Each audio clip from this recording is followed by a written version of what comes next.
everyone, welcome to Interviews with Plants. Today we're looking at the wavy-leafed cotton moss, also known as Plagiothecium undulatum or Buckiella undulata. It goes by both different scientific names. As you can see, the wavy-leafed cotton moss is growing here on this old log. It's commonly found on old logs on the forest floor, sometimes on rocks, or less commonly also on the forest floor humus. You most often find it growing on logs, like this one. One of the most distinctive features of the moss is its flat, undulating shape. So it grows nice and tight to the ground, unlike some other mosses. If we look closely at the individual moss leaves, they actually have a wavy pattern to each little tiny leaf. You'll have to look really closely or use a hand lens or macro lens to observe this trait, but it's one of the distinctive key traits of this moss.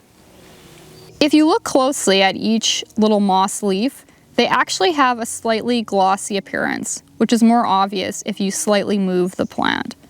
Another thing you can look for is the irregularly branching habit. So sometimes it grows as individual single moss leaves, or sometimes it'll branch irregularly along the stem like this one. Occasionally, you may also be able to find sporophytes, like this one here.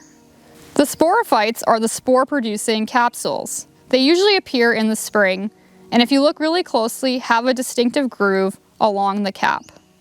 Another distinctive trait of the wavy-leafed cotton moss is its color. It's a beautiful kind of pale yellow-green to almost white in color sometimes. The mosses themselves can vary in length from about 3 centimeters to almost 15 centimeters in length, but they all have that really dense kind of flattened shape to them and the wavy leaves.